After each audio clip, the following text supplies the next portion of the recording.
یہ بھی ہمارا بڑا سوشل فنکشن ہے، بہت بڑا، اور اس میں فضول خرچیاں ہو رہی ہیں، حرام کی کمائی ہوئی کمائی جو ہے وہ پانی کی طرح بہائی جاتی ہے۔ ابھی مجھے ایک صاحب نے بتایا کہ ممبئی میں 2 شادیاں ہوئی ہیں مسلمانوں میں، ایک میں 1.5 کروڑ روپیہ خرچ ہوا، ایک میں 80 لاکھ خرچ ہوا۔ ہم نے وہاں اصلاحی تحریک شروع کی، ضیاء الحق صاحب نے بھی کوشش کی تھی، آرڈیننس پاس کیا تھا، لیکن یہ چیزیں قانون سے نہیں۔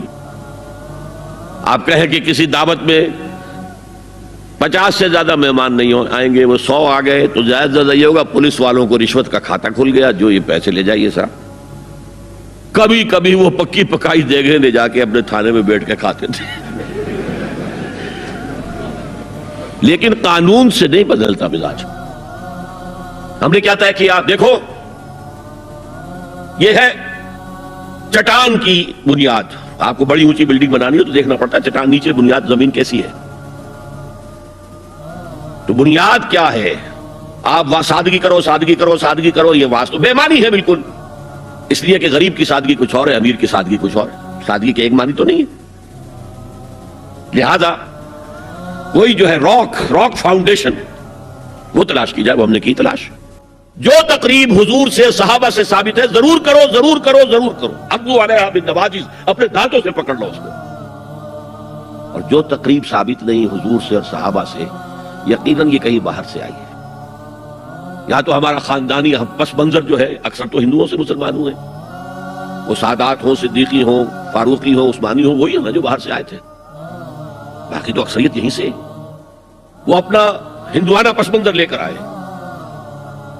تو جس کا ثبوت صحابہ کے دور میں نہیں، وہ یقیناً باہر سے آئی ہوئی چیز ہے، اس میں پھر سادگی نہیں، اس میں کمی نہیں، جڑ سے کاٹو۔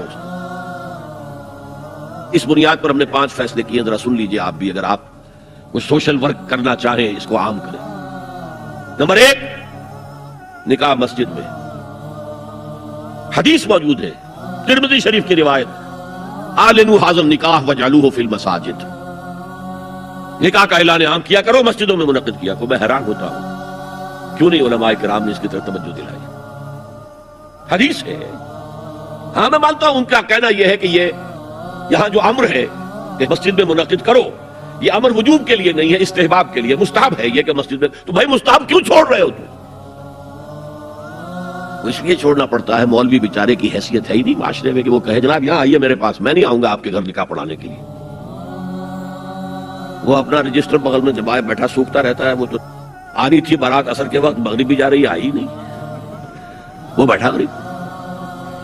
پہلے 20-30 روپے ملتے تھے، اب 200 300 400 ملتے ہیں، اور کیا ہے۔ میں نے انہیں یاد دلایا دیکھو شرم کرو، عیسائیوں نے آج تک اپنے چرچ کی اور اپنے پادری کی عزت یہ رکھی ہے کہ شہزادے اور شہزادی کی شادی ہوگی وہ بھی پادری چرچ میں آئیں گے۔ شہزادے کی شادی ہو رہی ہے تو جو ان کی پارلیمنٹ کے ساتھ ہے چرچ، وہاں شادی ہوگی، وہاں پردہ نہیں ہے، لڑکا لڑکی دونوں آمنے سامنے کھڑے ہو کر قول و قرار کریں گے۔ ہمارے ہاں پردہ ہے تو اس لیے لڑکی کے گھر بھی جائیں گے تو لڑکی تو محفل میں نہیں آئے گی، لڑکی کا ایک وکیل ہوگا، وہ وکیل اجازت لے کر آئے گا، 2 اس کے گواہ ہوں گے، اس کے سامنے اجازت لی گئی، پھر وہ نکاح خواہ کو اجازت دیں گے، وہ نکاح پڑھا دیں گے۔ پہلی بات یہ ہو گئی کہ نکاح مسجد میں۔ نمبر 2، نکاح کے موقع پر کوئی دعوت کام نہیں، کوئی ثابت نہیں، دعوت طعام صرف ایک ہے، وہ ولیمہ ہے۔ اور اس قدر معقول بات ہے، سب باپ اپنے سینوں پر ہاتھ رکھ کر سوچیں اور میری بات سنیں، کیا بیٹی کو گھر سے رخصت کرنے کا وقت جو ہے وہ خوشی کا وقت ہوتا ہے؟ جب بیٹی گھر سے جا رہی ہو، کوئی جانور بھی آپ قربانی کے لیے، کوئی مینڈھا کو بکرا لے آئیں 8-10 دن پہلے اور بچے مانوس ہو جائیں تو وہ جب آپ ذبح کرتے تو پچھاڑے کھاتے ہیں کہ نہیں بچے؟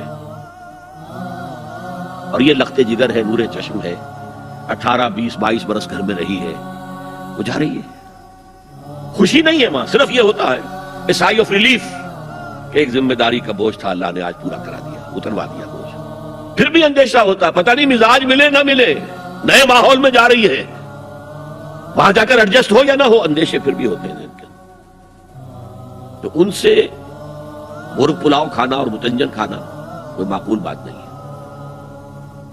معقول بات کیا ہے؟ لڑکا، اس کا گھر آباد ہوا ہے، وہ ولیمہ کرے، اس پر باقاعدہ احادیث اولبو ولو بشاتن، ولیمہ ضرور کرو چاہے ایک ہی بکری ہو تمہارے پاس، ذبح کرو، کاٹو، کھلاؤ گوشت اپنے دوستوں کو، احباب کو۔ یہاں تک کہا کہ بیسا طعام الولیمہ، برا کھانا ہے ولیمے کا کہ اس میں غریبوں کو نہیں بلایا جاتا۔ ظاہر بات ہے مسلی کھلانے کے لیے تو ولیمہ نہیں ہوتا، اپنے احباب کو، دوستوں کو بلایا جاتا ہے۔ پھر بھی میں تم سے کہتا ہوں کہ جسے ولیمے کے لیے بلایا جائے وہ اگر نہیں جائے گا تو اللہ اور اس کے رسول کے حکم کی نافرمانی کرے۔ تو جس رسول نے اتنی تفصیل سے حکم دیا ہو ایک دعوت کا، وہ دوسری دعوت میں بھی خیر ہوتا میں بیان کرتا۔ جب نکاح مسجد میں اور کوئی دعوت طعام نہیں تو بارات کا تصور، خلاص۔ بارات کس بلا کا نام ہے؟ قرآن میں تو کوئی ذکر ہی نہیں، عربی میں یہ لفظ ہی نہیں۔ اجتماعی طرفین مسجد میں ہوا، نکاح ہوا، لڑکی کو، حضرت فاطمہ کو رضی اللہ تعالی عنہا، کچھ خواتین جا کر چھوڑ آئی تھی اس حجرے میں جو ایک انصاری صحابی نے حضرت علی کو دیا تھا۔ ان کا تو کوئی گھر بھی نہیں تھا، کوئی حضرت علی آئے ہوں اور آ کر وداع کرا کے لے کے گئے ہوں۔ چوتھی چیز، جہیز کا کوئی تصور اسلام میں نہیں، خالص ہندوانہ رسم، خالص ہندوانہ رسم، خالص ہندوانہ رسم۔ ہندوؤں میں کیوں ہے؟ وہ اس لیے ہے، معقول بات ہے کہ لڑکی کا وراثت میں کوئی حصہ ہی نہیں، وہ تو جب گھر سے نکل رہی ہے وہ دے دلا کے رخصت کر دو، دان دہیج، یہ خیرات ہے، لڑکی کا حق کوئی نہیں ہے گھر پر۔ اسلام میں تو لڑکی وارث ہے، والد فوت ہوں گے وراثت تقسیم ہوگی، والدہ فوت ہوگی کوئی ان کی ہے ملکیت تو تقسیم ہوگی۔ شادی کے موقع پر کوئی جہیز اسلام میں نہیں، قطعاً نہیں۔ غلطی سے حضرت فاطمہ کے جہیز کو جہیز کہہ دیا گیا۔ وہ جہیز کیا تھا؟ ایک پیسہ بھی حضور کے اپنی جیب سے نہیں تھا۔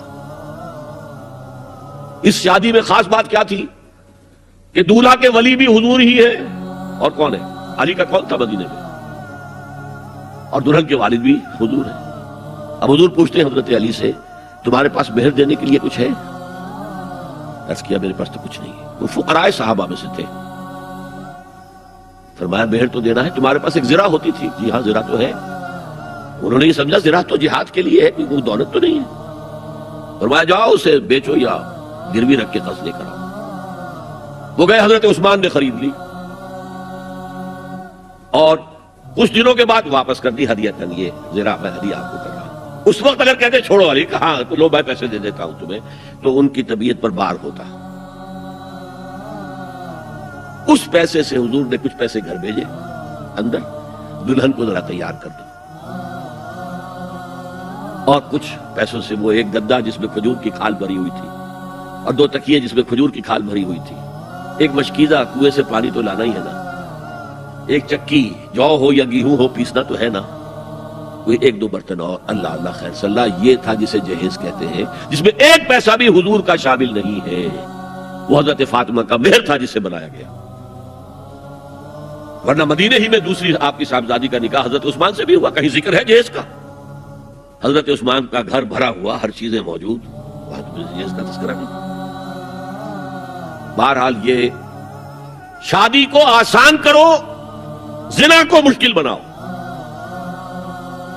یہاں شادی کے لیے 9 من تیل ہوگا تو رادھا ناچے گی، ورنہ یہ کہ بڑی ہو رہی ہے، عمر ہو رہی ہے، سب کچھ ہو رہا ہے، لیکن کچھ تقاضے تو ہے نا، آخر کچھ تو کرنا ہوتا ہے نا، آخر کچھ نہ کچھ لوگوں کو تو کھانا کھلانا ہی ہوتا ہے نا، بارات تو آخر آئے گی ہی نا، کچھ نہ کچھ تو دینا ہی ہوگا، کچھ جوڑے کپڑے، کچھ۔ یہ اسلام کا فلسفہ جو میں نے 4-5 باتیں آپ کو بتا، فلسفہ یہ ہے کہ لڑکی کے باپ پر ایک پیسے کا بوجھ نہیں، تو نے لڑکی پال پوس کے تمہارے حوالے کر دیا، اور کیا چاہتے ہو تم؟ سارا مرد آزماں، مرد آفرین، مرد کو چیلنج دیا ہے، تم مرد ہو، مہر تم دو گے، اور سب سے بڑھ کر کیا ہو رہا ہے آج کل بھی ہوتا ہے، وہ ہمارے ایک کچھ کام ہوتے ہیں اسلامی، وہ بھی ہے، کچھ وہی ہندوانہ پس منظر۔ نکاح کی محفل میں چھوارے کون لے کے آتا ہے؟ جی لڑکے والے، اور پلاؤ کن سے کھاتے ہیں؟ بھائی جس وقت تمہیں وہ پلاؤ کھلا رہا ہے وہ چھوارے نہیں بانٹ سکتا تھا؟ یہ ہے اسلام اور غیر اسلام کا امتزاج۔ چھوارے لڑکے والے لے کر آئیں گے اور پھر دعوت اڑائیں گے لڑکی والوں کی طرف سے۔